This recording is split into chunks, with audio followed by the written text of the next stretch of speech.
Sir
Hello, good morning to all of you. So, कौन सा chapter चल रहा है? सर्कल.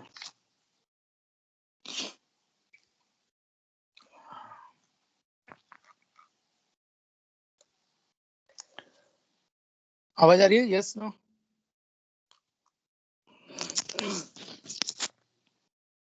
आवाज आ रहा है? Yes no?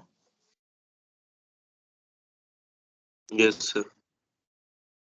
सर हाँ बोलो आयुष. सर कुछ मतलब अभी रूमर्स है, क्या है मालूम नहीं, बट न्यूज टीओआई ने ऐसा बोला सर, गवर्नमेंट फुल टाइम जी लेने की बात कर रही. ये रूमर नहीं है, ये ट्रू है. तो अब सर फिर कैसा होगा? कैसा होगा? तो देख, जो रिजल्ट आएगा ना वो पहले वाले अटेम्प्ट से ही आएगा जो आएगा, है ना. अब रही बात मतलब सर 4 जेई मेंस की अटेम्प्ट. 4 जेई मेन अटेम्प्ट, मतलब ये है कि इससे बच्चों का प्रेशर और बर्डन कम हो जाएगा. तो अगर मान ले उसका पहला वाला अटेम्प्ट में ज्यादा प्रिपरेशन नहीं हुआ तो वो दूसरे वाले में प्रिपरेशन कर सकता है. दूसरे में प्रिपरेशन कम रह गई तो तीसरे में कर सकता है. तो वो ऐसा करेगा. तो और सर बच्चों एडवांस कब? अगले साल डायरेक्ट क्या? एडवांस कब फिर? नहीं, एडवांस मोस्टली जून और जुलाई में हो जाएगी. मई में जैसे ही बोर्ड खत्म होगा ना तो with in a month advance अपना जून जुलाई में करा के और अगस्त में सेमेस्टर चालू कराएगा. और बाकी है ना आयुष, अभी इस पे भी डिपेंड करता है, ग्लोबल सिचुएशन पे भी देखे ना तो ये वैक्सीन का जो है ना वो बहुत बड़ा वो चल रहा है इशू. तो वैक्सीन पे काफी कुछ चीजें डिपेंड कर रही हैं. अब अगर मान लो वैक्सीन आ जाता है और सक्सेसफुल रहता है तो फिर तो सब नॉर्मल ही हो गया. तो फिर तो सब फटाफट फटाफट करना चालू कर देंगे. लेकिन अगर मान लो वैक्सीन है, अभी यूके में दिया तो साइड इफेक्ट्स आ गए तो वो भी इश्यूज है. तो कैसा है ना, ये पूरा मिक्स्ड चल रहा है. तो मिक्स्ड चल रहा है ना तो you can't take a decision. तो तुम नहीं ले सकते. अब रही बात तुम अपनी सिचुएशन में क्या करोगे. तुम बस अपनी सिचुएशन में प्रैक्टिस करोगे, रिवीजन करोगे और टेस्ट पेपर प्रैक्टिस करोगे. तुम्हारा यही काम है. बाकी जो एडमिशन टेस्ट होना उसका एडमिशन होना वो गवर्नमेंट का टेंशन है, मतलब तुम्हारा कोई टेंशन है ही नहीं एक्चुअली, है ना। और रही बात 4 की, तो देख यार अभी एक एक जेईई मेन पेपर कराने से कम 150 करोड़ रुपए बनते हैं, तो 150 से 200 करोड़ बनेंगे और क्या।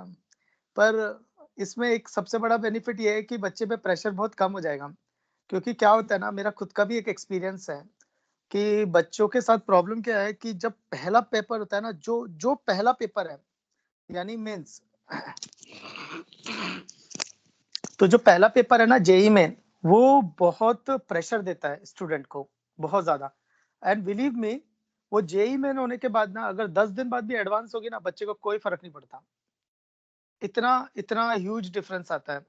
अगर है ना पहला अगर जेईई मेन होता है तो बच्चा बहुत प्रेशर लेता है, लेकिन अगर 10 दिन के अंदर अंदर अगर एडवांस होगी ना, तो उसका इतना टेंशन नहीं आएगा उसको, फिर वो बिंदास देता है। फिर पहला पेपर होने के बाद में ना, फिर उसका advance, bit set, VIT, MIT, board, CET, वो सब बिंदास देता है, उसमें इतना प्रेशर नहीं रहता।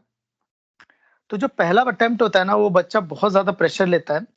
तो ये चीज शायद जेईई मेन भी समझती है, और वही प्रेशर को रिलीज करने के लिए 4 अटेम्प्ट रखे। एक ये एक रीजन हो सकता है। दूसरा रीजन क्या हो रहा है, दूसरा रीजन ये हो रहा है कि सब स्टेट अपनी अपनी बोर्ड एग्जाम कंडक्ट करा रही है, पर सारे स्टेट मई में ही बोर्ड एग्जाम कंडक्ट कराएगा ऐसा जरूरी नहीं है। तो हो सकता है कोई मार्च में कराए, तो बच्चे बोलेंगे अरे मार्च में तो जेईई मेन है, तो फिर जेईई मेन बोलेगी 4 अटेम्प्ट है, चारों में से कोई सा भी दे देना। तो वो 4 अटेम्प्ट बच्चा कहीं ना कहीं दे देगा। तो इसमें क्या होगा, पूरे ऑल ओवर इंडिया सारे स्टेट के बोर्ड कभी भी अगर हुए, तो बच्चा 4 में से कम 1 या 2 अटेम्प्ट तो दे ही पाएगा। तो ये शायद उस तरह से मैनेज किया है, तो इसलिए ये 4 अटेम्प्ट रखे हैं, रादर देन कि वो बच्चों पे प्रेशर कम हो। प्रेशर तो खैर है ही, पर ये मैनेज किया इस तरह से, क्योंकि अभी किसी का है ना, सबका बोर्ड, पूरे ऑल ओवर इंडिया का बोर्ड मई में नहीं कराया जा सकता, क्योंकि सब स्टेट का अपना अपना एक स्टेटस है। स्टेटस से मेरा मतलब उनका बोर्ड का सिलेबस, उनकी प्रिपरेशन, तो वो सबकी अपनी अपनी है। तो उस केस में क्या होता है ना, कि अब मैनेज तो सबको करना है, सेंटर को सिर्फ सीबीएसई नहीं देखनी ना, सेंटर को अपना स्टेट बोर्ड भी देखना है। तो ये मेजर रीजन हो सकता है कि बोर्ड अलग अलग महीने में एग्जाम होगी, तो बच्चे कहीं परेशान ना हो जाएं, क्योंकि हो सकता है कोई एक स्टेट आके बोले अरे हमारे बच्चे क्यों सफर करेंगे, तो फिर ये सॉल्यूशन आएगा, ठीक है तुम्हारा जिस मंथ में बोर्ड एग्जाम हो रहा है, तुम कोई दूसरे मंथ में जेईई मेन दे देना। तो इस तरह से लेके सारे स्टेट हैप्पीली बोर्ड सर भी दे देंगे और मेंस भी दे देंगे। हाँ बोलो। सर आपको आइडिया है कि 4 जेईई मेंस मतलब कैसे कौन से पीरियड टाइम में रहेंगे, उनमें कितना गैप रहेगा? यार देख, कम से कम 1 मंथ और 2 मंथ का गैप होना चाहिए, पर ये समझ में नहीं आ रहा कि 4 ये कराएंगे कैसे। तो हो सकता है शायद ये लोग थोड़ा और आगे चले जाए, अगस्त सितंबर तक ही। सर वो बोले कि फरवरी के एंड पर शुरू होने वाला है शायद। हाँ पहला वो करा देंगे, पहला फरवरी एंड के पहले पहले करा देंगे, तो मिड फरवरी से लेके फरवरी एंड एक पहला अटेम्प्ट हो जाएगा। दूसरा अटेम्प्ट, या ये भी हो सकता है हर एक महीने एक एक अटेम्प्ट करा दें, मई को छोड़ के, ऐसा भी करा सकते हैं। अब वही डाउट ये है कि यार अटेम्प्ट कराने के पहले एडमिट कार्ड निकालना पड़ता है, एडमिट कार्ड के पहले फिर करेक्शन मोड चालू करना पड़ता है, करेक्शन मोड के पहले एप्लीकेशन फॉर्म चालू करनी पड़ती है, एप्लीकेशन फॉर्म के पहले अनाउंसमेंट करना पड़ता है। तो इसको ही कम से कम 1 महीना तो चाहिए। तो ऐसा, तो एक पहला अटेम्प्ट एक्सपेक्ट कर सकते हैं तुम 15 फरवरी से लेके 28 फरवरी के बीच में, ताकि वो जल्दी से जल्दी एक करा दे, फिर दूसरा वो मार्च अप्रैल में करा देगा, तीसरा मई में भी करा सकता है, चौथा जून में करा दे, ऐसा भी कर सकता है। पर लेकिन एडवांस फंस जाएगी, फिर एडवांस बोलेगी कि चारों जेई मेन का जब तक रिजल्ट नहीं आएगा तो वो एडवांस नहीं करा सकता। तो ये एक बड़ा वाला लफड़ा हो गया। तो इसका मतलब है कि एडवांस कराने के लिए पहले मेंस का कंप्लीट होना जरूरी है, और मेंस कंप्लीट होनी चाहिए मई एंड और जून एंड से पहले पहले तो होनी चाहिए, नहीं तो एडवांस बोलेगा तेरे चक्कर में तो मैं लटक रहा हूँ, फिर वो एडवांस लटकेगा तो उसके एडमिशन लटकेंगे, ऐसा होगा, है ना। पर तुम लोगों के केस में अगर मैं देखूं ना, तुम लोगों के केस में, तो तुम लोगों के केस में फर्स्ट अटेम्प्ट बहुत मैटर करता है। तुम लोगों के केस क्यों बोल रहा हूं मैं, क्योंकि जो 12 लाख बच्चे हैं ना, ओवरऑल जेई में 12 लाख बच्चे देंगे। ये 12 लाख बच्चे में से क्या होंगे, कुछ बच्चे पहला अटेम्प्ट देंगे, फिर कुछ और कॉमन दूसरा देंगे, फिर तीसरे में कुछ नए होंगे और कॉमन स्टूडेंट होंगे, चौथे में भी कुछ कॉमन होंगे और नए स्टूडेंट्स होंगे।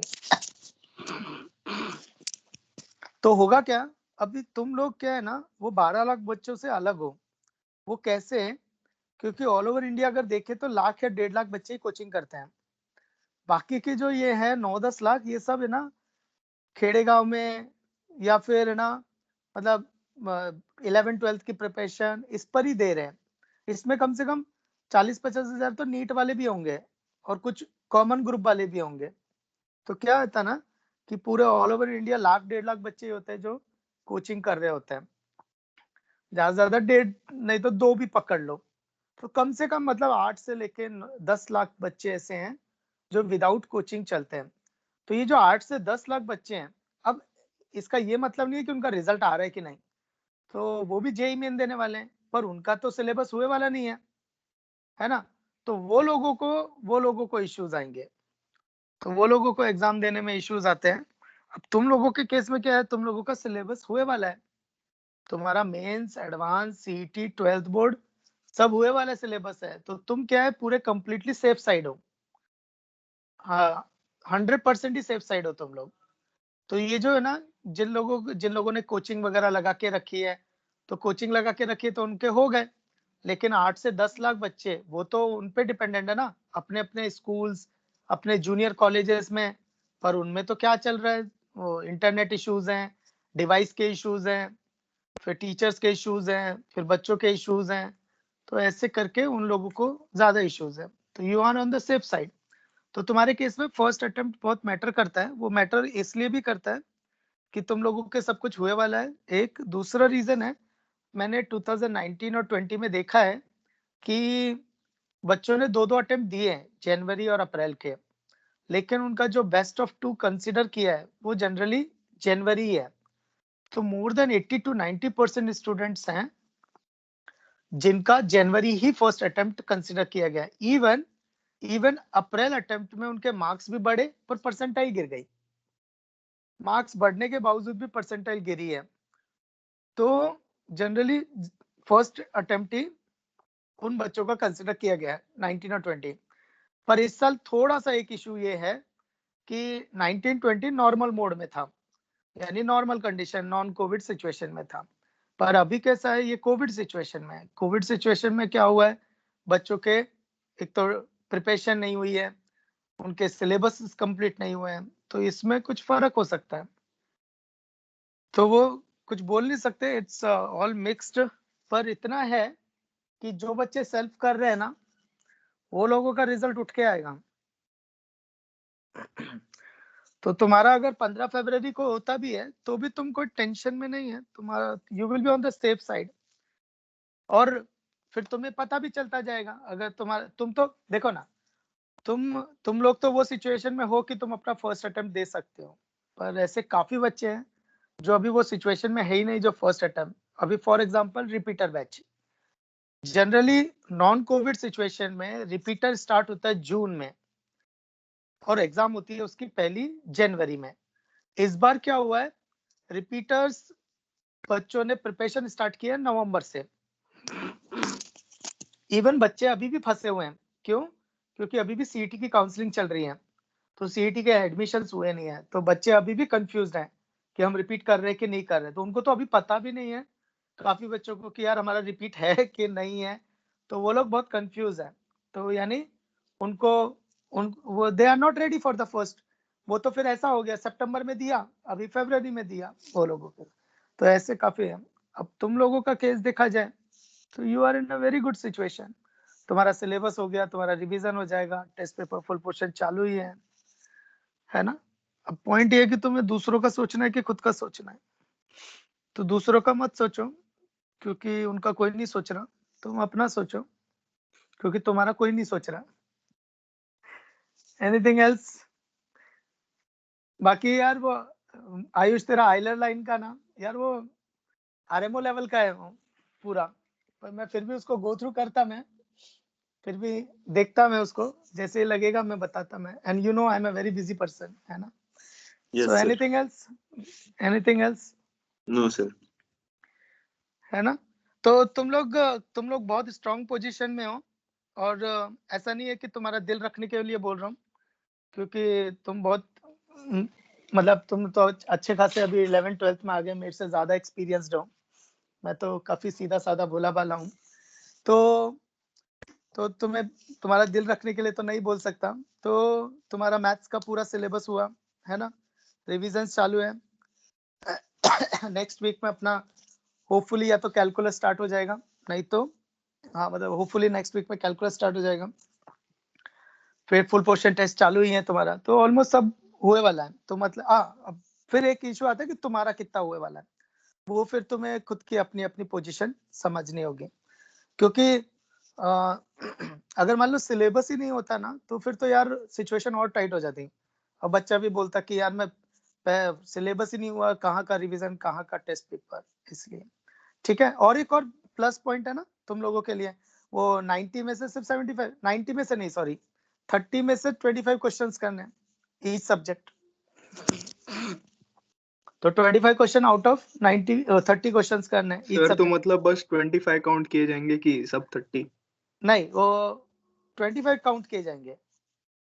अब इसमें ऐसा कुछ बेस्ट ऑफ तो नहीं आना चाहिए, मतलब अब फिर तू बोलेगा कि सर जिसने 30 अटेम्प्ट किए तो उसके कौन से 25 कंसिडर किए जाएंगे, तो यानी जो रॉन्ग हो गए 5 उनको नहीं किया जाए, और जो करेक्ट है उनको कंसिडर किया जाए। दैट्स द अनदर क्वेश्चन, कि अगर सर बच्चे ने फिर बार बार चूज करना पड़ेगा, ये क्वेश्चन करूँ का ये क्वेश्चन करूँ, फिर उसमें टाइम वगैरह जाएगा। और नहीं ना, तो एटलीस्ट तेरे पास ऑप्शन तो रहेगा कम से कम। नहीं, ये फर्क पड़ता है इसका, क्योंकि बोर्ड में भी ना सॉरी, बोर्ड में भी मैंने देखा है, जब ऐसे आता है ना अटेम्प्ट एनी 2 आउट ऑफ 3, तो बच्चा खुश हो जाता है। क्योंकि खुश क्यों हो जाता है, जब तीसरा चैप्टर देखता है ना, यार ये तो मैं किया ही नहीं है, तो चल अब मेरे पास 2 ही क्वेश्चन है करने के लिए, तो वो ना उसके किए वाले चैप्टर के 2 क्वेश्चन आ जाते हैं, तो वो पूरा हैप्पी रहता है। तो सर इतना टाइम नहीं सर जाता। हाँ बोलो। सर वो लोग कुछ सैंपल पेपर टाइप रिलीज करेंगे ना एग्जाम के पहले? करेंगे, अरे करेंगे। जिन्होंने एनटीए के 109 पेपर दे दिए, वो क्या नहीं करेगा यार। 109 पेपर बोले तो बहुत बड़ी बात है, और इतना अच्छा ऐप है, वो ऐप भी बहुत अच्छा है, तो कोई बड़ी बात नहीं है। और साल के 16 पेपर करा रहे, क्या होलसेल में चल रहे हैं। सोचो ना तुम, 16 एक साल में 16 पेपर का मतलब है 16 साल के पेपर है वो। मैं तो 2002 से देख रहा हूँ जेई मेन को, हर साल एक एक लेती थी बेचारी, तो 16 पेपर करा दिए, 109 पेपर दे दिए, तो करा देगी, it's not a big deal, वो कोई दिक्कत नहीं है। सर हाँ ये 4 बेस्ट ऑफ 4 रहेगा ना? हाँ, बेस्ट ऑफ 4 रहेगा, ये श्योर है, बेस्ट ऑफ 4 रहेगा। सर लेकिन वो 30 क्वेश्चंस में से अब पैटर्न का कुछ फर्क पड़ेगा ना? नहीं, ऐसा कुछ नहीं पड़ेगा यार, देख अल्टीमेटली तो क्वेश्चन ही सॉल्व करना है, ultimately it's a objective type. और तेरे को मैं बताऊं ना, बच्चे को अगर आता होगा तो करेगा, नहीं आता होगा तो कहीं कुछ नहीं होने वाला वहाँ। सर पैटर्न तो सेम रहेगा ना? नहीं, वो शायद चेंज हो जाएगा इस बार, क्योंकि अभी अगर मान ले पैटर्न अगर चेंज किया ना, तो समझ में नहीं आएगा ना 30 में से 25 क्वेश्चन कौन से पैटर्न के करेगा। तो शायद क्या करेगा, 30 सिंगल करेक्ट मार देगा, फिर बोलेगा 25 कोई से भी करो। अब प्रॉब्लम ये आएगी कि जिस बच्चे ने अगर 25 से ज्यादा किए, तो कौन से वाले 25 कंसिडर होंगे, करेक्ट सर वाले या फर्स्ट 25? सर या तो फिर वो फ्रीज हो जाएगा 25 होने के बाद, उतना हाँ, हाँ शिफ्ट सर। ये भी हो सकता है कि सिर्फ वो 25 ही अटेम्प्ट करने दे 30 में से। सर लेकिन मतलब ऑनलाइन में तो एट ए टाइम एक ही क्वेश्चन दिखता है, तो वो थोड़ा प्रॉब्लम हो सकता है। हाँ होगा ना। नहीं तो तू क्या करेगा ना, पेपर गो थ्रू करेगा ना, तो एक एक क्वेश्चन गो थ्रू करेगा। हो सकता है वो फ्लैग लगाने को बोलेगा, तो तू फ्लैग लगा देगा, तो तेरे को पता चल जाएगा ये वाला क्वेश्चन मेरे कौन से वाले में है, छोड़ने वाले में कि करने वाले में। देख कुछ क्वेश्चन होंगे जो तू अटेम्प्ट कर चुका होगा, तो वो हरे हो जाएंगे, और शायद साइड में चल रहा होगा कि आपने इतने अटेम्प्ट कर लिए हैं, अब आपके इतने क्वेश्चन बाकी हैं। तो वो शायद ये होगा कि 30 में से सिर्फ 25 ही अटेम्प्ट करने को देगा तुम्हें। क्योंकि ऐसा तो सर नहीं करने दे। सर जो अभी जीटी के होंगे पेपर मेंस के, वो कौन से पैटर्न पे होंगे फिर? That's a good question. अभी तो देख मैं रेडी नहीं हूँ उस पे कि 25 आउट ऑफ 30 पे, तो मैं फिलहाल तो अभी जैसा पैटर्न चल रहा है वैसा चलाऊंगा, फिर डाउन द लाइन देखता हूँ कि क्या होता है ना। तो अगर वो पॉसिबल होगा तो वो करेंगे अपन ऐसा। पर लेकिन अभी जो 25 20+5 है वो अभी चलेंगे फिलहाल तो फिर डाउन द लाइन में देखता कि अगर 25 आउट ऑफ 30 वाला ऐसा कुछ पॉसिबल है कि नहीं, तो फिर उस हिसाब से करेंगे अपन, है ना। चलेगा। Anything else? Anything else? आएगा, धीरे धीरे आ जाएगा। वो सैंपल्स पेपर भी आ जाएंगे, मॉक टेस्ट वगैरह भी आ जाएंगे, वो देते हैं मॉक टेस्ट वगैरह। इवन इतना ही नहीं, जेई में ने ना सेंटर पे जाके भी मॉक टेस्ट देने को बोलती थी 2019 और 20 में, पर अभी शायद कोविड की वजह से ना बोले, पर यहाँ तक वो करते हैं प्रोवाइड कि बच्चे कंफर्टेबल रहे, है ना। बाकी सर फॉर्म्स के डेट्स वगैरह ऑफिशियल कब तक निकल सकती? क्या? ऑफिशियल अगर एक्सपेक्टेशन फेब एंड में है तो यार तो उसको फॉर्म्स दिसंबर, 2 महीने पहले आ जाना चाहिए ना सर? हाँ ना, दिसंबर एंड से पहले उनको बोलना चाहिए। तो दिसंबर एंड से पहले उनको अनाउंसमेंट करना चाहिए और सैंपल भी देना चाहिए। तो अभी देखते हैं वो क्या करते हैं। हो सकता है फटाफट कराने के मूड में हो अभी। और बाकी एनीथिंग एल्स?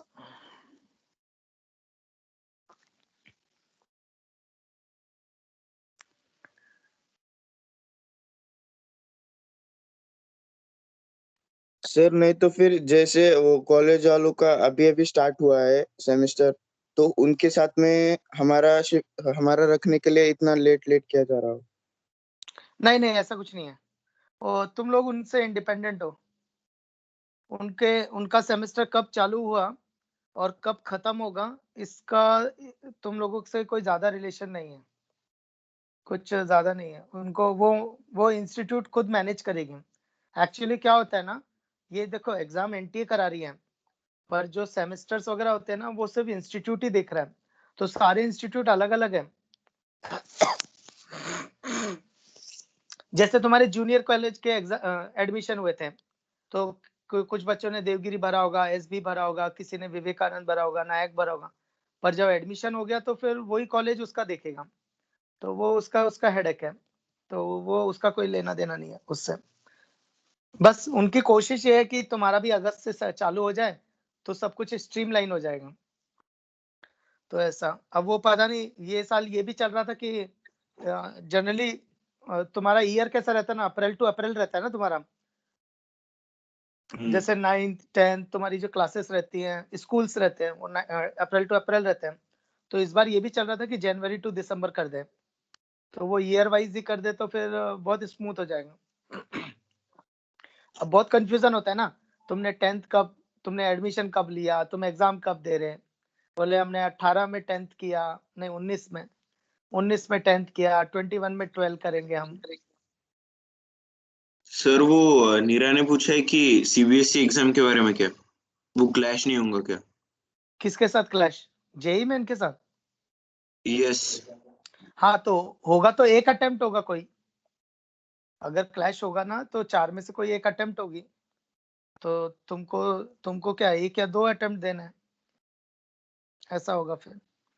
वो 4 अटेम्प्ट उन्होंने शायद इसी चक्कर में किया है ना, कि जिन बच्चों का क्लैश हो रहा होगा वो लोग बोर्ड देंगे, और जहाँ क्लैश नहीं हो रहा होगा वो जेई मेन देंगे, ऐसा होगा। Anything else? पर लोड मत लो, इससे पहले ना बहुत सारे ड्रास्टिक चेंजेस हुए हैं, पर इतना कोई नुकसान नहीं होता बच्चों का। इतना क्या, कुछ भी नुकसान नहीं होता है। बच्चों की एग्जाम कंडक्ट होती है, बच्चों का रिजल्ट आता है, बच्चों के एडमिशन्स होते हैं।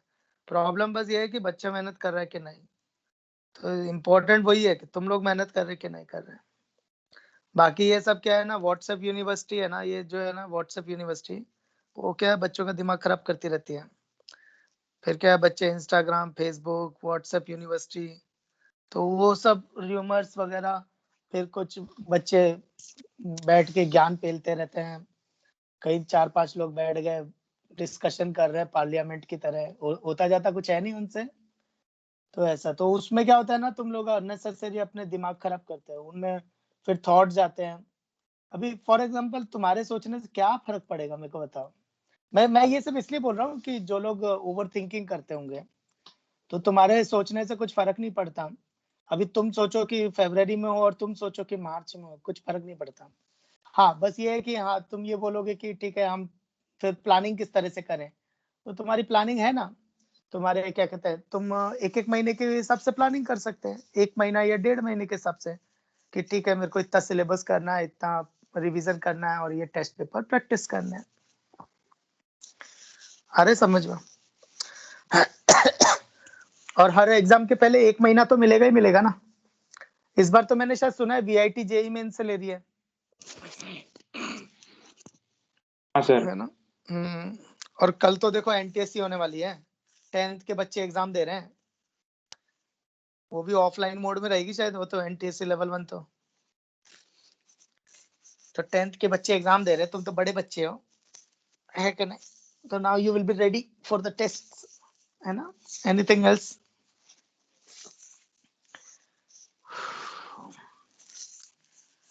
Anything else? ठीक है, तो नेक्स्ट है सर्कल्स चैप्टर। नेक्स्ट तो नहीं है, कंटिन्यू करेंगे। अरे कुछ बच्चों ने लिखा है यहाँ पे, मैंने पढ़ा नहीं actually. Aditya Dige they said every month starting at end of February. Good. तो आदित्य दिगे को पता होगा, क्योंकि इसने ना कुछ इंटरनेट वगैरह पे हैकिंग वैकिंग करके ढूंढा होगा, तो इस पे हम रिलाई कर सकते हैं। Starting at the end of Feb, हाँ तो ठीक है। NDTV न्यूज, अरे यार ये न्यूज चैनल वाली तो बात ही मत कर यार। सर कुणाल, ये चेंजेस परमानेंट है ना? नहीं नहीं, टेम्परेरी है, 21 के लिए है, 22 के लिए नया एक्सपेरिमेंट करेंगे। ये 21 के लिए चलेगा, 22 का नया ही चीज आएंगे। रुद्र महाजन, NTA ने अब तक कुछ ऑफिशियली बोला नहीं है। हाँ वो है, पर बोल देगा अभी थोड़े दिन में। Neera, what about CBSE exam? CBSE exam मई में कंडक्ट होने वाली है, और अगर क्लैश होता है तो फिर तुम्हारा वो अटेम्प्ट जाएगा, और जहां नॉन क्लैश है वहां पे तुम्हारी एग्जाम हो जाएगी। क्लैश तो होने वाला है कोई ना कोई बोर्ड एग्जाम का, क्योंकि 4 अटेम्प्ट कराने, तो 4 अटेम्प्ट के लिए 4 महीने तो देने पड़ेंगे।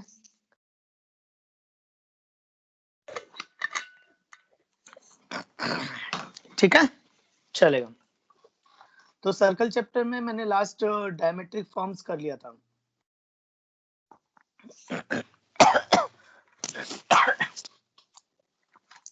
तुम्हें थोड़ा इरिटेटिंग तो लगता होगा मेरा ये कफ का प्रॉब्लम से।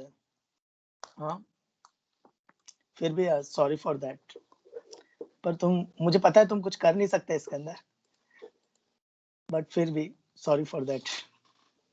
ओके, सो एनीवेज, कुणाल नहीं लगता, थैंक यू यार। कुणाल तेरे लिए एक चॉकलेट। ओके, तो सर्कल चैप्टर सम्राट, नहीं सर सही में कोई प्रॉब्लम नहीं है, थैंक यू। सो नेक्स्ट है maximum and minimum distance of a point from a circle. Maximum and minimum distance of a point from circle.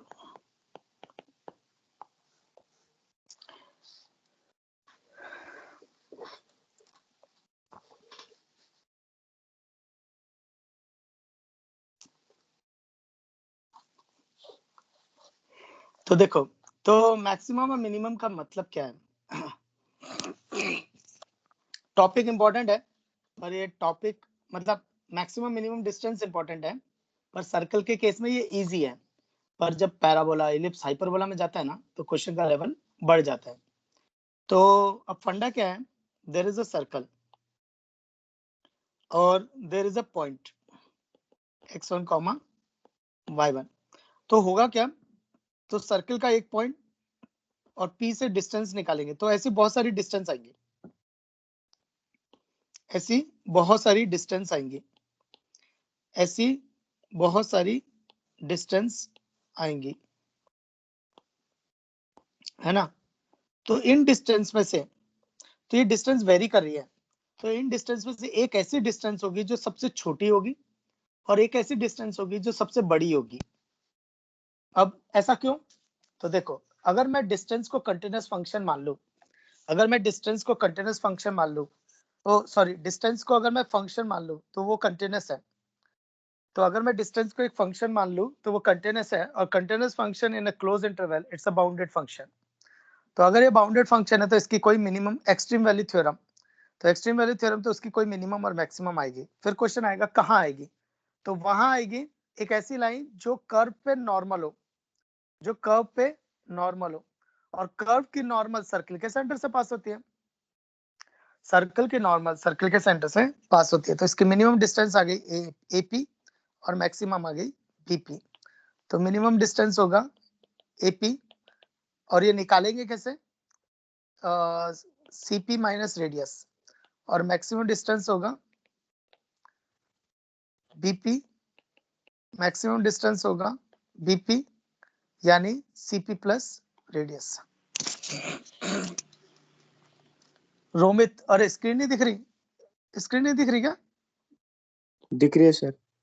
Sir सब प्रॉपर है ना, थैंक यू यार।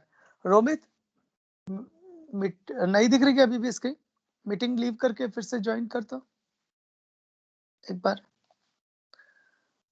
ओके, तो मैक्सिमम एंड मिनिमम डिस्टेंस, फिर भी मैं तुम्हें एक जनरल बता देता, कभी भी कोई कर्व होता है और कोई पॉइंट हो, तो मिनिमम और मैक्सिमम डिस्टेंस कहाँ पर आएगी, मिनिमम और मैक्सिमम कहाँ पे आएगी, वो लाइन जो कर्व पे नॉर्मल हो, वो लाइन जो कर्व पे नॉर्मल हो। तो यहाँ पे तुम्हें मिनिमम या मैक्सिमम मिलेगी, और इसका प्रूफ कौन देगा, एप्लीकेशन ऑफ डेरिवेटिव चैप्टर। तो इसका प्रूफ देगा एप्लीकेशन ऑफ डेरिवेटिव चैप्टर, क्योंकि अपन वहां पे मैक्सिमम मिनिमम निकालेंगे। नेक्स्ट है intercepts on axis, intercepts on axis, axis मतलब x axis and y axis. तो सर्कल एक्स एक्सिस और वाई एक्सिस को कट कर रहा है, तो उसके इंटरसेप्ट्स निकालने हैं। तो देखो, तो ये हो गया x1, ये हो गया x2, तो इसका x इंटरसेप्ट कितना हो जाएगा, mod of x2 minus x1। Mod इसलिए लगाया क्योंकि ये इंटरसेप्ट वो नहीं है, वो लाइन वाला इंटरसेप्ट नहीं है, स्ट्रेट लाइन वाला, क्योंकि स्ट्रेट लाइन वाला इंटरसेप्ट विथ साइन होता है। ये वाला जो सर्कल का इंटरसेप्ट है वो एक लेंथ के लिए है, तो x यहाँ का x इंटरसेप्ट एक लेंथ है, तो मॉडुलस साइन। तो mod of x2 minus x1, अब ये कैसे निकालेंगे, mod of x1 plus x2 का whole square minus 4x1 x2। तो बस कोई मुझे x1 प्लस x2 और x1 x2 की वैल्यू दे दो, कोई मुझे x1 प्लस x2 और x1 x2 की वैल्यू दे दो, वो कहाँ से आएगी, वो क्वाड्रेटिक से आएगी। वो क्वाड्रेटिक कहाँ से आएगी, तो सर्कल है x square plus y square plus 2gx plus 2fy plus c equal to 0। तो इसको x एक्सिस के साथ सॉल्व करेंगे, x एक्सिस होता है y इक्वल टू 0, तो x square plus 2gx plus c equal to 0 आ जाएगा, जिसके दो रूट्स होंगे x1 और x2। तो सम ऑफ रूट्स हो जाएगा माइनस 2g, और प्रोडक्ट ऑफ रूट्स हो जाएगा c। कभी भी तुम्हें अगर सिमेट्रिक रिलेशन दिखाई देना, कभी भी तुम्हें अगर सिमेट्रिक रिलेशन दिखाई दे, always go for the theory of equation, always go for the theory of equation. तो यहाँ पे अगर रखा तो ये आता है 2 root over G square minus सी। तो यहाँ से अपने को कुछ रिमार्क्स भी पता चले, किसी का माइक चालू है, कि जी स्क्वायर अगर सी से बड़ा होगा तो वो एक्स एक्सिस को कट करेगा, अगर जी स्क्वायर सी से बड़ा होगा तो एक्स एक्सिस को कट करेगा, जी स्क्वायर अगर सी के बराबर होगा तो वो एक्स एक्सिस को टच करेगा, क्योंकि लेंथ उस समय 0 हो जाएगी, और जी स्क्वायर अगर सी से नेगेटिव होगा तो रूट के अंदर नेगेटिव आएगा, तो इमेजिनरी क्वांटिटी हो जाएगी, और इमेजिनरी हो गई तो इसका मतलब सर्कल कट नहीं करेगा। तो हम लिखेंगे neither cuts nor touches, neither cut nor touches x axis, neither cut and nor touches x axis. Next similarly ऐसे ही फिर y इंटरसेप्ट भी होगा, तो y इंटरसेप्ट ये y1 हो जाएगा, ये y2 हो जाएगा, सेम अप्रोच है। तो y इंटरसेप्ट कितना होगा, mod of y2 minus y1, same approach है, root over y1 plus y2 का होल स्क्वायर। ये अप्रोच है इसलिए मैं प्रूफ दे रहा हूँ ये। तो mod of y1, mod of y2 minus y1 is root over y1 plus y2 का स्क्वायर माइनस 4 y1 by 2। तो ये अप्रोच है, the proof is also important. अब ये y की क्वाड्रेटिक कब आएगी? वो जो सर्कल का इक्वेशन था x square plus y square plus 2gx plus 2fy plus c equal to 0। तो इसको x एक्सिस के साथ सॉल्व करेंगे, सॉल्व विथ y एक्सिस। तो इसको y एक्सिस के साथ सॉल्व करेंगे, मतलब x को 0 रख देंगे। तो ये y square plus 2fy plus c equal to 0, जिसके दो रूट्स होंगे y1 by 2, यानी y1 plus y2 minus 2f and y1 by 2 is equal to c। तो इसको रख देंगे तो 2 root over F square minus C आएगा। तो यहाँ से भी एक और चीज पता चल गई कि अगर एफ स्क्वायर सी से बड़ा होगा तो वाई एक्सिस कट होगी, अगर एफ स्क्वायर सी के बराबर होगा तो लेंथ 0 आ जाएगी, तो यानी वाई एक्सिस को टच करेगा। और अगर एफ स्क्वायर लेस देन सी है तो रूट के अंदर नेगेटिव क्वांटिटी यानी इमेजिनरी, तो neither cuts nor touches, neither cuts nor touches y-axis. Okay, so next है position of a point with respect to circle. Position of a point with respect to circle. इसका मतलब है कि point circle के बाहर है कि अंदर है। तो पॉइंट अब तीन जगह हो सकता है, या तो बाहर हो सकता है, या फिर सर्कल पे हो सकता है, या फिर अंदर हो सकता है। सर्कल अपन जनरल ले लेते हैं, x square plus y square plus 2gx plus 2fy plus c equal to 0। तो बस तुम ध्यान में रखना, तुम है ना इसके अंदर बस इंपॉर्टेंट चीजें जो ध्यान में रखना। पहली चीज कि सर्कल के कभी भी क्वेश्चन सॉल्व कर रहे हो तो एक्स स्क्वायर वाई स्क्वायर का कोफिशिएंट 1 बना लो।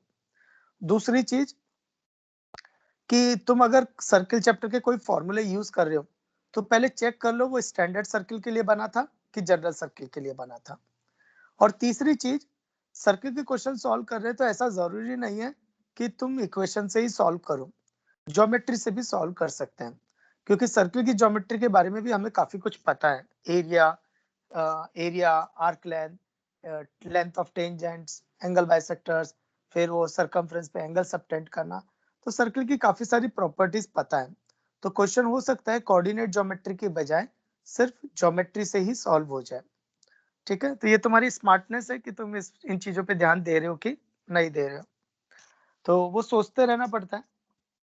नेक्स्ट है तो position of a point with respect to circle. तो बाहर, तो अंदर जिधर सेंटर है उसको अंदर ले लिया इन्होंने, तो अंदर वाला पार्ट तो समझ में आ ही रहा है। तो दिस इज इनसाइड, फिर ऑन द कर्व, एंड ये दिस इज आउटसाइड। नेक्स्ट है तो सर्कल में सिमेट्री बहुत ज्यादा है, तो जस्ट बिकॉज ऑफ सर्कल, सिर्फ सर्कल की वजह से, सिर्फ सर्कल की वजह से सेंटर और पॉइंट की डिस्टेंस निकाल लो। अगर वो रेडियस से ज्यादा है तो आउटसाइड, अगर वो रेडियस के बराबर है तो ऑन द सर्कल, और अगर रेडियस से कम है तो इनसाइड, अगर रेडियस कम है तो इनसाइड। ये सिर्फ सर्कल की वजह से है। ऐसा चीज पैराबोला, एलिप्स, हाइपरबोला में नहीं है। ऐसा चीज पैराबोला, एलिप्स, हाइपरबोला में नहीं है। ये सिर्फ सेंटर की वजह से है, सर्कल के सेंटर की वजह से है, सर्कल की वजह से है। तो फिर अभी अपन क्या करते हैं, अब उस तरह से करते हैं कि चारों में हो। तो ठीक है, तो पॉइंट को इक्वेशन में रख दो, तो इसको लिखते हैं S1, इसको लिखते हैं S मतलब कर्व, तो वो रिप्रेजेंट करता है, ये सर्कल है। तो S1 का मतलब है पॉइंट को इक्वेशन में रख दो, मतलब x1 स्क्वायर, x की जगह x1, y की जगह y1, x की जगह x1, y की जगह y1, तो रख दो। अब ये जो वैल्यू आएगी या तो पॉजिटिव आएगी, या 0 आएगी, या नेगेटिव आएगी, इसके अलावा और कोई चांस नहीं है। तो पॉजिटिव आई तो आउटसाइड, 0 आई तो ऑन द कर्व, और नेगेटिव आई तो इनसाइड, नेगेटिव आई तो इनसाइड। अब एक और चीज है, ये चीज सर्कल, पैराबोला और इलिप्स तीनों में सेम है, पर हाइपरबोला में उल्टा है।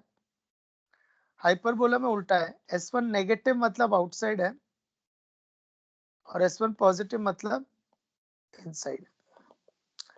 पर बाकी ये तीनों में सेम है, बाकी तीनों में सेम है। नेक्स्ट है पैरामेट्रिक इक्वेशन ऑफ सर्कल। इसका क्या फायदा है? पैरामेट्रिक करती क्या है, दो अननोन को एक अननोन में क्रिएट करती है। मतलब एक्स और वाई दो चल रहे हैं तो उसको एक पैरामीटर पे डिपेंड करा दिया। तो if you eliminate the parameter you will get the curve. तो पैरामीटर को अगर एलिमिनेट करेंगे ना तो अपने को कर्व मिल जाएगा। अगर अपन पैरामीटर को एलिमिनेट करेंगे ना तो कर्व मिल जाएगा। अच्छा नेक्स्ट, अब दिमाग में ये मत बिठा लेना वो पैरामीटर कोई थीटा होता है। पैरामीटर का फंडा बस ये है कि कुछ भी सिचुएशन में हो, चाहे ट्रिगो में हो चाहे एल्जेब्रिक में हो, वो जो भी फॉर्म में हो, अगर उस पैरामीटर को एलिमिनेट करेंगे तो कर्व मिलना चाहिए। तो अब सर्कल के केस में आते हैं, और सर्कल मैंने लिया है स्टैंडर्ड। तो सर्कल लिया है मैंने स्टैंडर्ड, तो इसके केस में आता है x is equal to a cos theta and y is equal to a sin theta. तो अगर तुम इसको स्क्वायर एंड ऐड कर दोगे तो थीटा एलिमिनेट हो जाएगा। तो मतलब पैरामेट्रिक फॉर्म तो ठीक है। थोड़े और फंडे लगाते हैं ताकि मैं थीटा को भी समझ सकूं। तो ओरिजिन से पॉइंट को ज्वाइन किया, ये थीटा एंगल बना रही है, तो थोड़ा और देखा तो पता चला ये x और y। तो ये जो x और y है तो यही हो गया a cos theta and a sin theta. तो पैरामेट्रिक का एक फायदा क्या होता है ना, वो ऑटोमेटिकली अपने अंदर कर्व को रखता है,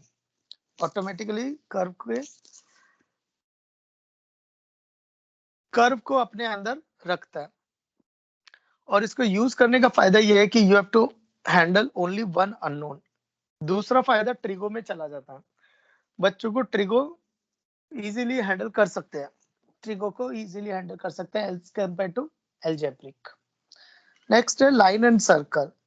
अभी देखो ना, ये टॉपिक ऐसे ऐसे बढ़ रहे हैं जैसे जैसे डिमांड बढ़ रही है कि भाई अब क्या होगा, ऐसा होगा तो क्या होगा, ऐसा होगा तो क्या होगा। तो लाइन एंड सर्कल, तो इसमें क्या होगा, एक सर्कल दे रखा है, लाइन है वो या तो बाहर से जाएगी या टच करेगी या फिर कट करेगी। लाइन की इक्वेशन मैंने मान ली y equal to mx plus C. ये वाली अपन क्यों मानते हैं, ये इसलिए मानते हैं क्योंकि इसके अंदर दो अननोन आते हैं m और c, तो गुड इनफ। क्योंकि अब अगर तुम ax प्लस by प्लस सी मानोगे तो यार अननेसेसरी abc 3 लेके चलने पड़ेंगे। पहले ही इतने सिलेबस है अपने पास, है कि नहीं, पीरियोडिक टेबल में ये एलिमेंट खत्म नहीं हो रहे हैं। तो y equal to mx plus C मान लेते हैं ताकि सिर्फ दो ही हैंडल करने पड़े। सर्कल इस बार ले लिया standard,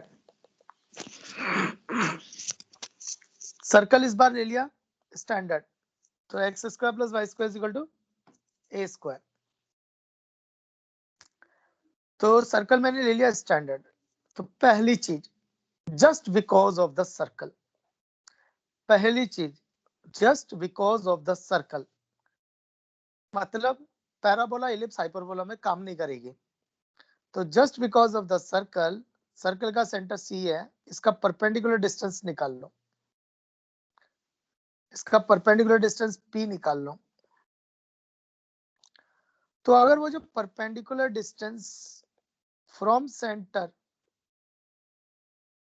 to the line is equal to p, तो perpendicular distance from the centre to the line p, अगर p रेडियस से बड़ी है तो आउटसाइड नहीं बोलेंगे, तो ऐसा करता p लेस देन r है, मतलब p लेस देन r है, मतलब सर्कल को कट करेगा। तो secant p equal to r है, tangent p greater than r है, neither secant nor tangent. This is just because of the circle. और जनरल से मतलब जो सर्कल, पैराबोला, इलिप्स, हाइपरबोला सब में काम करे, जो सर्कल, पैराबोला, इलिप्स, हाइपरबोला में काम करे। तो ऐसी अप्रोच, और इतना ही नहीं, पूरी कैलकुलस में भी इसको एक्सटेंड कर सकते हो। फॉर एनी कर्व भी एक्सटेंड किया जा सकता है। तो कभी भी अगर कोई लाइन और कर्व के को समझने की कोशिश की जा रही है, इंटरसेक्ट करेगा, टच करेगा या कट नहीं करेगा, टच नहीं करेगा, तो इस चीज को समझना है, तो उसका सीधा सा अप्रोच है सॉल्व। इस सॉल्व का क्या मतलब है? सॉल्व का मतलब है you are trying to find the point of intersection, you are trying to find the, क्योंकि सॉल्व का मतलब है कॉमन सॉल्यूशन, सॉल्व का मतलब है कॉमन सॉल्यूशन, और common solution point of intersection होता है।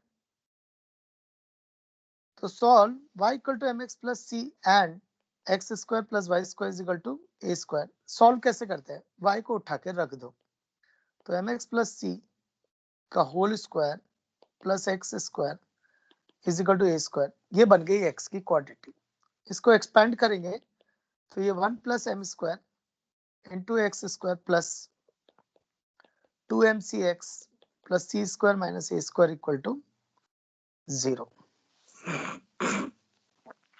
तो ये x की क्वाड्रेटिक बन गई जिसके ज्यादा से ज्यादा 2 रूट्स आ सकते हैं। लैंग्वेज पे ध्यान दो, देखो ज्यादा से ज्यादा 2 रियल रूट्स आ सकते हैं। तो अगर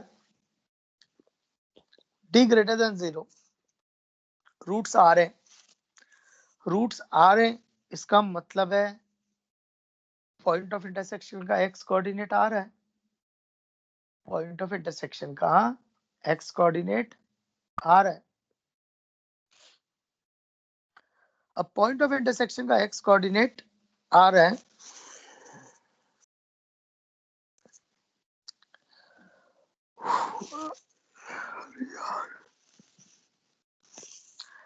तो x की 2 वैल्यू आ रही है, तो इसका मतलब है पॉइंट ऑफ इंटरसेक्शन के 2 कोऑर्डिनेट्स आ रहे हैं, तो लाइन कट कर रही है secant. d equal to 0 equal roots tangent, d less than 0 neither secant nor tangent, neither secant nor tangent, क्योंकि d लेस देन 0 का मतलब है इमेजिनरी, इसका मतलब है कोई नहीं आ रहा, क्योंकि अपन कार्टेशियन जो पढ़ रहे हैं वो रियल है, उस पे इमेजिनरी दिखता ही नहीं है। ठीक है, तो अब हुआ क्या, तो इस तरह से भी अपन चेक कर सकते हैं कि लाइन और कर्व को सॉल्व करो, सॉल्व करने के बाद में उसके रूट्स कैसे आ रहे हैं। तो अगर रियल रूट्स है तो कट करेगी, इक्वल रूट्स है तो टच करेगी, और इमेजिनरी रूट्स है तो नाइदर सेकंड नॉट टेंजेंट, मतलब कट और टच नहीं करेगी। अब तुम्हें एक और चीज बताता हूँ जो मैंने रेगुलर लेक्चर में नहीं बताया था, जो मैंने रेगुलर लेक्चर में नहीं बताया था। तो देखो, अगर सपोज मान लो लाइन ऐसी है परपेंडिकुलर टू कोऑर्डिनेट एक्सिस, तो इस केस में वो सीकेंट आ रही है, इस केस में सीकेंट आ रही है और दोनों इक्वल रूट्स हैं, तो इस केस में दोनों इक्वल रूट्स है, तो इस केस में d इक्वल टू 0 आ रहा होगा, और d इक्वल टू 0 का मतलब टेंजेंट है, d इक्वल टू 0 का मतलब टेंजेंट है, ये परपेंडिकुलर टू x एक्सिस एक लाइन है, तो इसका तो x आ रहा है और x आ रहा है, इक्वल आ रहा है, तो d इक्वल टू 0 टेंजेंट होनी चाहिए, पर ये तो सीकेंट है। तो फिर स्टूडेंट को आएगा कि इधर क्या गड़बड़ है, फिर तो इधर क्या गड़बड़ हो गई है ना, तो इधर ये हुआ क्या गड़बड़, तो हो क्या रहा है तो तुम्हें समझाता हूं, अब ध्यान से देखना। इसकी एक लिमिटेशन है, लिमिटेशन क्या, हमने यहाँ पे x की क्वाड्रेटिक देखी पर y की क्वाड्रेटिक तो देखी ही नहीं ना, तो अगर तुम्हें कंप्लीट शॉर्ट आंसर चाहिए तो तुम्हें दोनों क्वाड्रेटिक को सॉल्व करके उसके पॉइंट्स निकाल के आइडेंटिफाई कर सकते हो, क्योंकि अब इस केस में क्या होगा ना, इस केस में जो x की क्वाड्रेटिक होगी उसका d 0 आ रहा है, लेकिन जब y की क्वाड्रेटिक करोगे तो d पॉजिटिव आएगा, और वहां से तुम्हें पता चलेगा सीकेंट है। तो ये एक बता रहा हूं मैं, ये मैंने रेगुलर लेक्चर में कवर नहीं किया था, है ना, और ये चारों चैप्टर में काम कर रही है, तो ये चारों चैप्टर में काम कर रही है, ये रेगुलर लेक्चर में कवर नहीं किया था। तो होता क्या है, हम थ्योरी में सिर्फ एक्स की क्वाड्रेटिक से समझाते हैं, लेकिन एक्स की क्वाड्रेटिक का भी लिमिटेशन है, तो वाई की क्वाड्रेटिक श्योर कर देगी, तो ये इनफ है, ये दोनों। तो अगर तुम एक्स की क्वाड्रेटिक और वाई की क्वाड्रेटिक दोनों चेक करके कमेंट करोगे तो देन श्योर आंसर है, तो कोई डाउट नहीं है उस केस में। और ऐसा चारों चैप्टर में चल रहा है, ऐसा चारों चैप्टर में चल रहा है।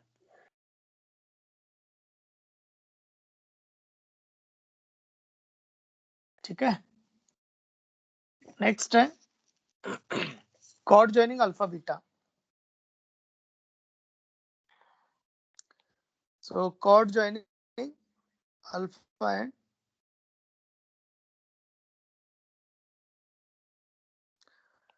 तो कॉर्ड जॉइनिंग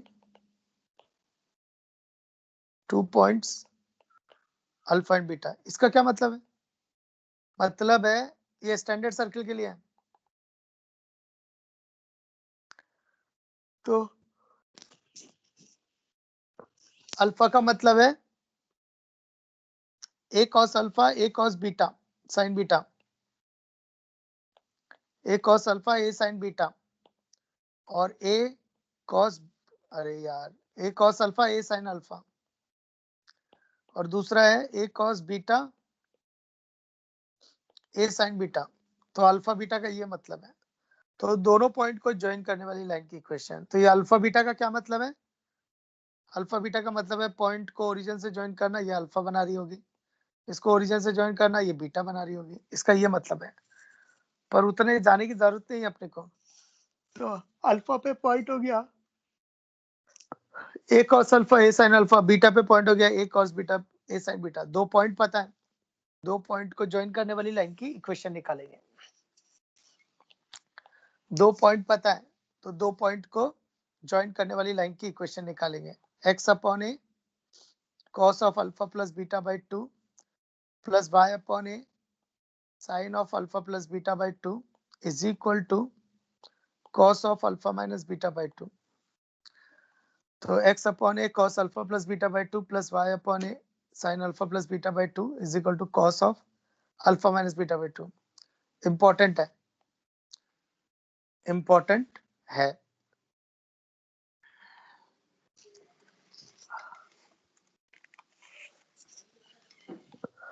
नेक्स्ट है टेंजेंट। तो टेंजेंट में क्या होता है, ये क्या कह रहा है कि सर्कल में x1 y1 पे टेंजेंट की इक्वेशन। तो टेंजेंट एक लाइन होती है, x1 y1 पे टेंजेंट की इक्वेशन। तो टेंजेंट एक लाइन होती है, और लाइन की इक्वेशन निकालने के लिए दो चीजें चाहिए, पॉइंट और स्लोप। पॉइंट पता है x1 y1, स्लोप भी निकाल लेंगे क्योंकि सेंटर से परपेंडिकुलर लाइन इसके नॉर्मल के परपेंडिकुलर होगी, स्लोप भी निकाल लेंगे। पर नहीं, ये सिर्फ सर्कल में हो पा रहा है, पर पैराबोला इलिप्स हाइपरबोला में ऐसा नहीं हो पाएगा। तो ये सर्कल में हो पा रहा है, तो पैराबोला इलिप्स हाइपरबोला में नहीं हो पाएगा।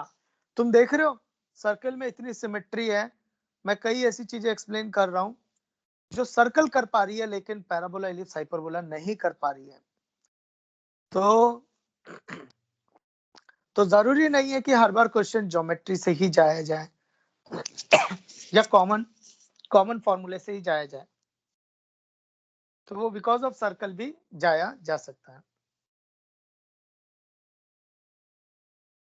ओके, तो होता क्या है, पैराबोला में ऐसा कुछ काम नहीं करेगा।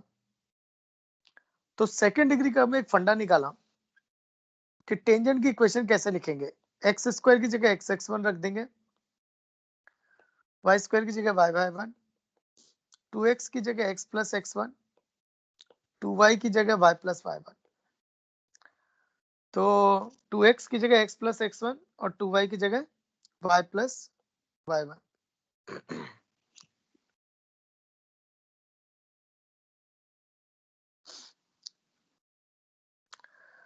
ठीक है, तो अब इस सर्किल के लिए आते हैं। तो सर्किल कौन है अपना standard, x square plus y square equal to a square, और उसको बोलेंगे हम t इक्वल टू 0, उसको मैं बोलूंगा t इक्वल टू 0, उसको मैं बोलूंगा t इक्वल टू 0। तो देखो, तो निकालते हैं सर्कल में टेंजेंट एट x1 y1, ये आना चाहिए, अगर नहीं आता है तो then you have a problem. तो एक्स स्क्वायर की जगह एक्स x1, वाई स्क्वायर की जगह वाई y1, बाकी as it is. So this is the circle tangent का इक्वेशन। तो अगर जनरल सर्कल के लिए करना हो तो ठीक है, जनरल सर्कल का equation x square plus y square plus 2gx plus 2fy plus c equal to 0।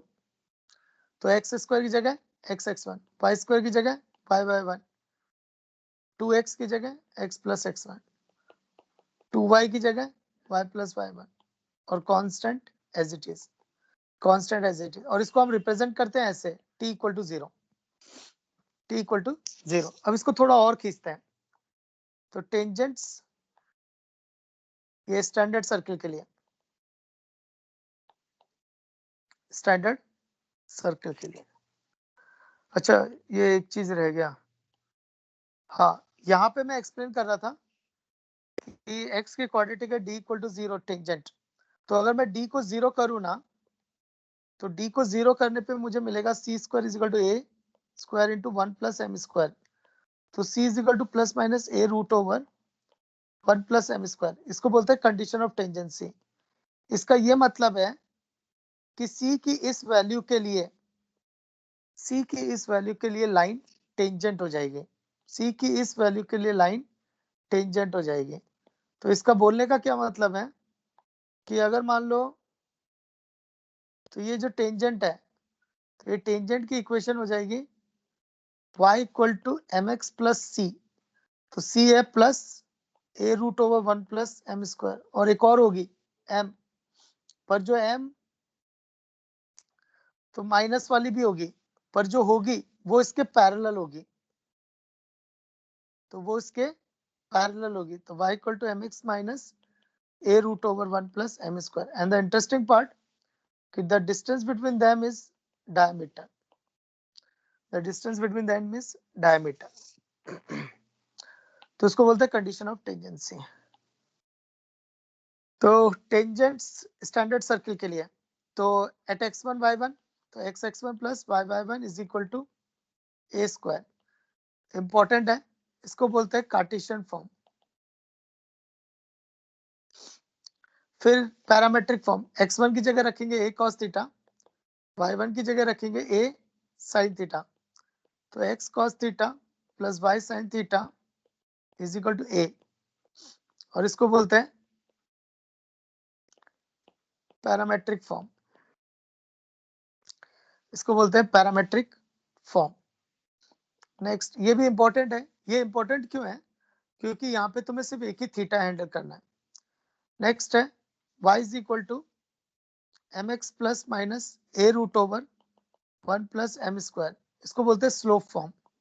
ये भी इंपॉर्टेंट क्यों है, क्योंकि एक तो इसके अंदर स्लोप चल रही है, दूसरा सिर्फ एक ही अननोन चल रहा है। नेक्स्ट, ये ध्यान देना, ये सब अपन ने स्टैंडर्ड सर्कल के लिए किया है, तो जनरल सर्कल के लिए बदल जाएगा सब कुछ। ठीक है, 5 मिनट का ब्रेक।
सर हाँ सर सपोज कोई पैराबोला दिया है y+3 का whole square is equal to 4 suppose x+2, तो इसका t इज इक्वल टू 0 लिखने के लिए पूरा एक्सपेंड करके खोलना पड़ेगा कि y+3 को y' मान के भी कर सकते हैं?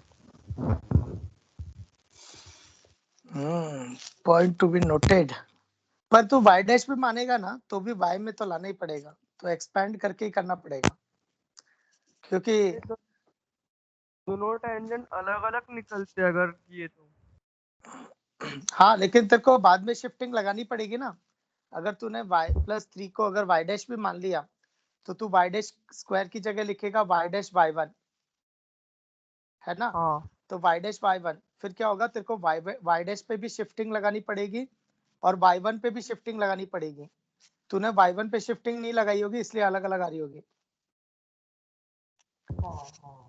है ना। क्योंकि अगर y डैश अगर वो रेफरेंस सिस्टम चेंज हुआ है तो ओल्ड में जिस पॉइंट पे टेंजेंट निकालनी थी तो वो भी शिफ्ट होगा साथ में, तो वो अल्टीमेटली वही आ जाएगा। इससे अच्छा है कि एक्सपेंड ही कर ले, है ना। Okay, thank you sir. चलो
ओके, सो नेक्स्ट है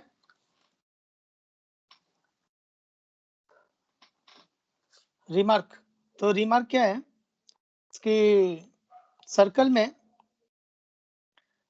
में बाहर एक पॉइंट से दो टेंजेंट खींचे जा सकते हैं। सर्कल में एक पॉइंट से दो टेंजेंट खींची जा सकती है। एक दूसरी चीज, दोनों की लेंथ बराबर होगी। तो एक पॉइंट से दो टेंजेंट खींची जा सकती हैं m1 m2, दोनों की लेंथ बराबर होगी। नेक्स्ट, इन टेंजेंट का एंगल बाइसेक्टर सर्कल के सेंटर से पास होगा। नेक्स्ट, ये सेंटर से परपेंडिकुलर जाएंगी, ठीक है। नेक्स्ट है कि सर्कल में अगर कोई दो पैरेलल टेंजेंट्स हैं, सर्कल में अगर कोई दो पैरेलल टेंजेंट है तो सर्कल में एक्चुअली सेम स्लोप की दो टेंजेंट पॉसिबल है। सर्कल में सेम स्लोप की दो टेंजेंट पॉसिबल है। एक दूसरा, उनके बीच की distance diameter of the circle होगा। उनके बीच की distance diameter of the circle होगा। नेक्स्ट है नॉर्मल। सर्कल में नॉर्मल निकालना बहुत आसान है, इसलिए ज्यादा अच्छे क्वेश्चन पैराबोला चैप्टर में बनेंगे। सर्कल में नॉर्मल निकालना आसान है क्योंकि सर्कल में नॉर्मल सर्कल के सेंटर से पास होती है।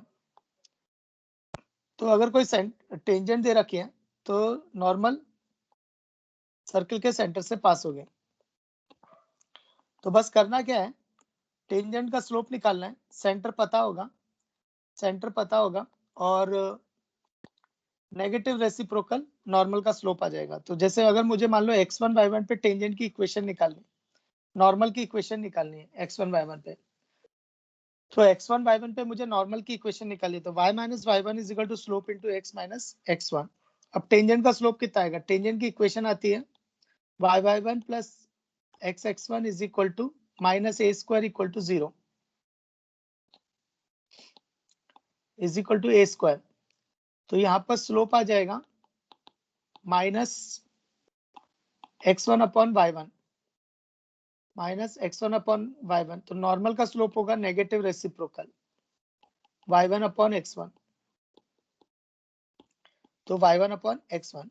तो इस तरह से नॉर्मल की इक्वेशन निकालते हैं, पर तुम्हें यूज करने की जरूरत नहीं है ना। तुम क्या करना, टेंजेंट निकालना, उसके परपेंडिकुलर लाइन की इक्वेशन, टेंजेंट निकाल के परपेंडिकुलर लाइन की इक्वेशन, इतना याद करने की जरूरत नहीं है। नेक्स्ट है लेंथ ऑफ टेंजेंट।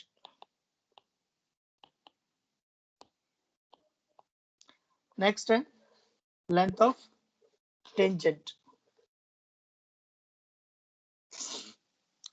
तो लेंथ ऑफ टेंजेंट वो इसलिए पूछ रहा है क्योंकि एक पॉइंट से दो जाती है ना, और दोनों की लेंथ बराबर होती है। तो लेंथ ऑफ टेंजेंट कैसे निकालेंगे, तो ज्योमेट्री से निकालेंगे। सेंटर दे रखा होगा -g, -f, रेडियस दे रखी होगी √g² + f² - c, और मुझे लेंथ निकालनी है, और p पॉइंट दे रखा होगा x1, y1। तो लेंथ ऑफ टेंजेंट अगर मुझे निकालनी है, तो लेंथ ऑफ टेंजेंट का square is equal to hypotenuse का स्क्वायर माइनस रेडियस का स्क्वायर। तो लेंथ ऑफ टेंजेंट का स्क्वायर, तो cp² आ जाएगा x1 + g का स्क्वायर प्लस y1 + f का स्क्वायर, और रेडियस स्क्वायर हो जाएगा g² + f² - c। इसको सॉल्व करोगे तो लेंथ ऑफ टेंजेंट का स्क्वायर s1 आएगा। s1 मतलब s x² + y² + 2gx + 2fy + c = 0। Make sure coefficient of x² y² 1 हो।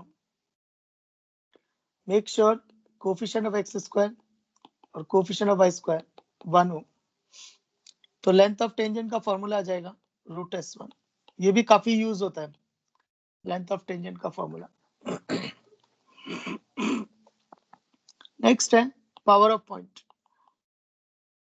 पावर ऑफ पॉइंट बताता है, आवाज आ रही है ना, यस नो, जस्ट बस कोई एक बच्चा लिख दो yes to cross check. Yes sir. ठीक है, चलेगा।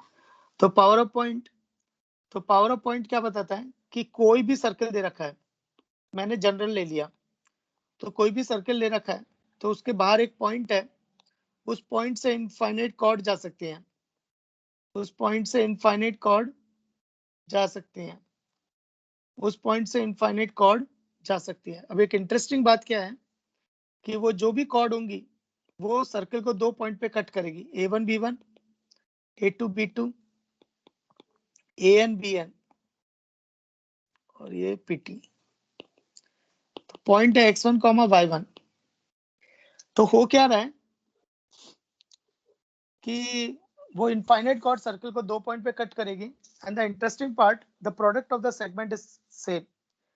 सो दिस इज क्वाइट इंटरेस्टिंग कि ऐसा होने के बावजूद भी द प्रोडक्ट इज सेम, और ऐसा सिर्फ सर्कल में होता है। तो it's a very powerful thing, power of point, star लगा लेना इसको। नेक्स्ट, तो मुझे तो बताना क्या है, पावर ऑफ पॉइंट क्या है, PA1 × PB1। कभी भी जब एक पॉइंट से दो सेगमेंट्स का प्रोडक्ट निकले ना, पावर ऑफ पॉइंट, कभी एक पॉइंट से दो सेगमेंट्स का प्रोडक्ट निकले ना, पावर ऑफ पॉइंट, या फिर theory of equation R1 × R2 parametric form. अगर एक ही पॉइंट से दो डिस्टेंसेस निकले तो पावर ऑफ पॉइंट या फिर पैरामेट्रिक इक्वेशन। तो PA1 × PB1, PA1 × PB1, PA1 × PB1, PA1 × PB1 तो is equal to PA2 × PB2।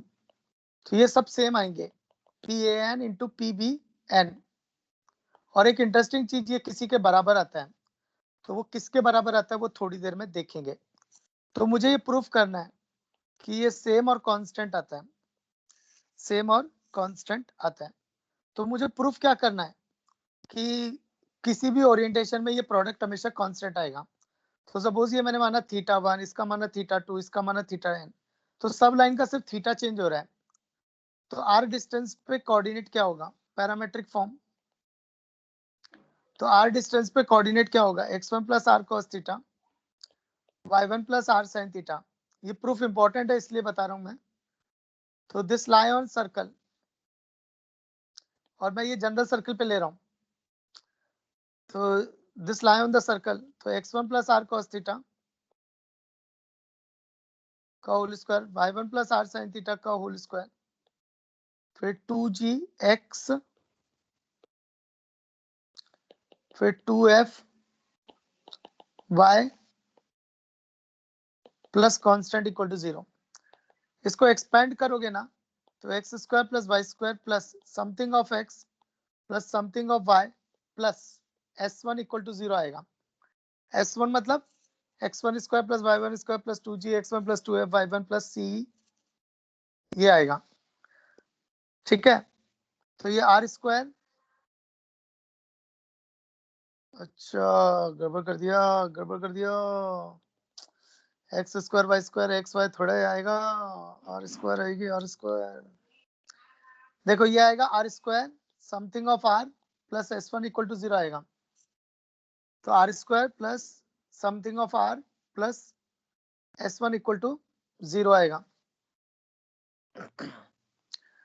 तो r square plus something of r plus s1 equal to 0 आएगा।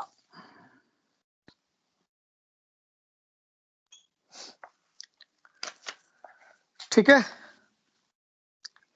तो इस आर की क्वाड्रेटिक के दो रूट्स होंगे r1 r2। ये r1 r2 क्यों आए देखो, क्योंकि एक होगा r1 और दूसरा होगा r2, इसलिए आया।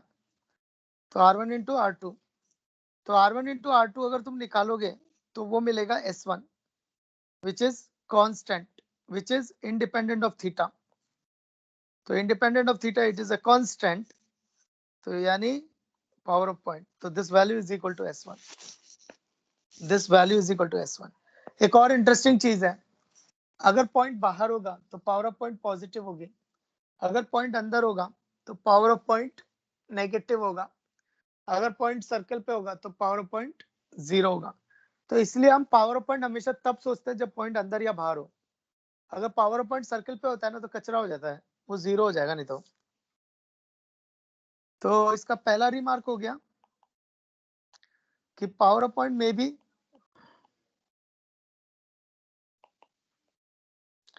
पावर ऑफ पॉइंट में भी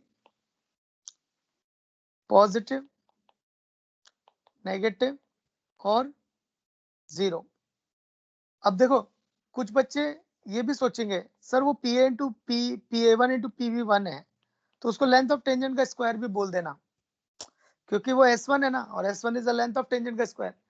वो बोल सकते हैं, पर वो तभी बोल सकते हैं जब पॉइंट सर्कल के बाहर है। तो प्रॉब्लम क्या है ना, जब पॉइंट सर्कल के अंदर है तब टेंजेंट नहीं है, लेकिन पावर ऑफ पॉइंट तो तब भी है, तो इसलिए मैं S1 ही बोलता हूँ इसको, तो मैं इसको फिर S1 ही बोलता हूँ। तो पॉइंट क्या है ना, सर्कल के अंदर है तो उस समय पावर पॉइंट तो एग्जिस्ट कर रहा है लेकिन टेंजेंट एग्जिस्ट नहीं कर रही, तो इसलिए मैं S1 ही बोलता, फिर मैं वो लेंथ ऑफ टेंजेंट का स्क्वायर बोलता नहीं हूँ।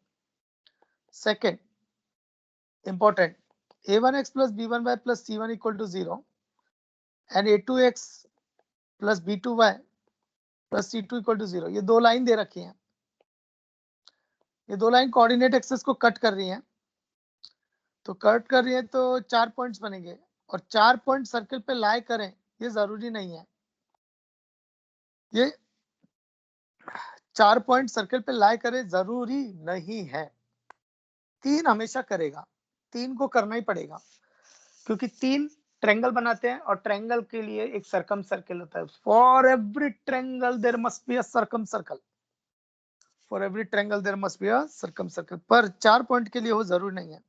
तो कौन साइक्लिक होता है इसके लिए कंडीशन क्या है, पावर ऑफ पॉइंट। तो कैसे लगाएंगे, ओरिजिन के रेस्पेक्ट में।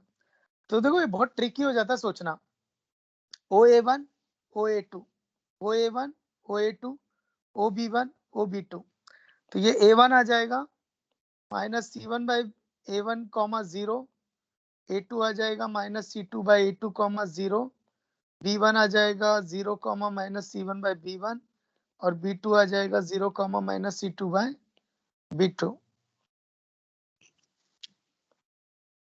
है ना। अब यहाँ लगाते हैं पावर ऑफ पॉइंट, तो यहाँ पावर ऑफ पॉइंट आएगी OA1 इंटू OA2।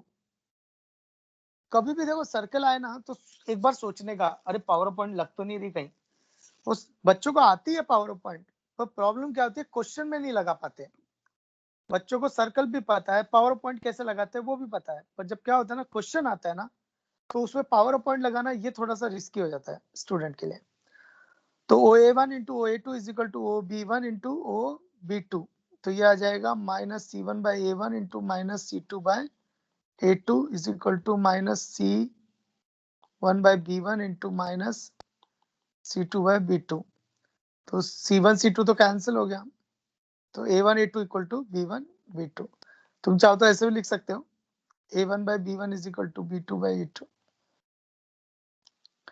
नहीं तो जाने दो, A1 A2 is equal to B1 B2 ऐसे लिखो तो ज्यादा अच्छा लगेगा। नेक्स्ट है डायरेक्टर सर्कल।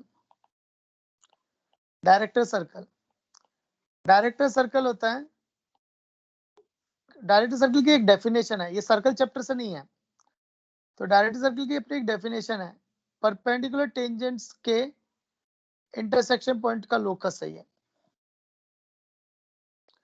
परपेंडिकुलर टेंजेंट्स के इंटरसेक्शन पॉइंट का लोकस है। तो पॉइंट है h, k और गिवन है कि ये परपेंडिकुलर है, तो गिवन है कि m1 m2 इक्वल टू -1। तो मुझे लोकस निकालना है, लोकस इक्वेशन कंडीशन। कंडीशन है कि tangent y equal to mx plus y, ये स्टैंडर्ड सर्कल के लिए है। तो y equal to plus minus a root over 1 plus m square, ये पास कर रही है h, k से, तो k equal to mh plus minus a root over 1 plus m square, तो ये k minus mh is equal to plus minus a root over 1 plus m square, squaring both the sides. तो squaring both the sides किया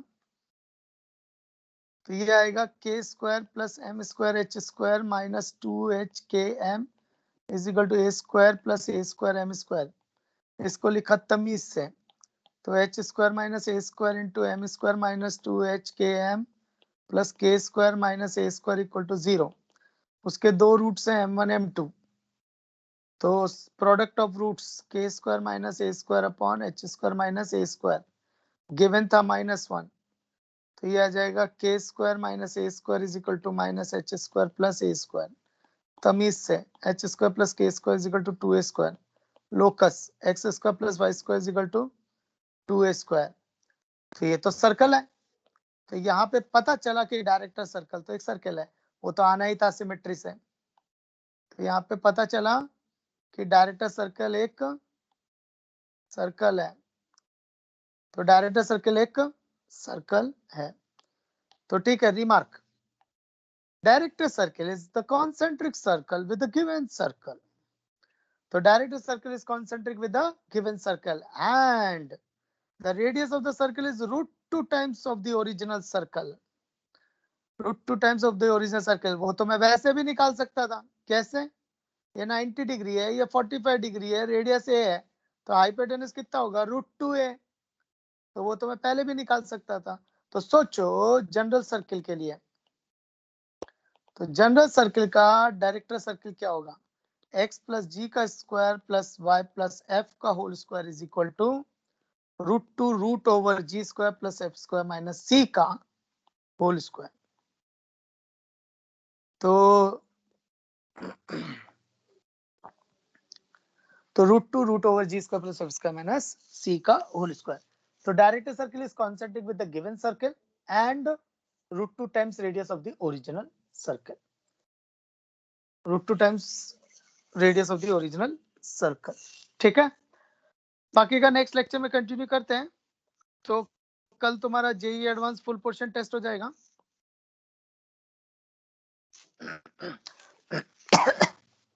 and तो next Tuesday को मैं ये complete कर दूंगा, सर्कल कंप्लीट करके पैराबोला स्टार्ट करूंगा। फिर देखते हैं नेक्स्ट वीक में कोऑर्डिनेट खत्म हो जाए, क्योंकि पैराबोला, इलिप्स, हाइपरबोला 3 चैप्टर हैं और दिन है 5, तो 4, तो टाइट है सिचुएशन। देखते हैं, कैलकुलस अगर स्टार्ट हो गई तो ठीक है, नहीं तो ट्यूसडे को तो स्टार्ट हो ही जाएगी, next Tuesday. Okay, so thank you to all. नहीं, और एक मिनट, फाइल शेयरिंग।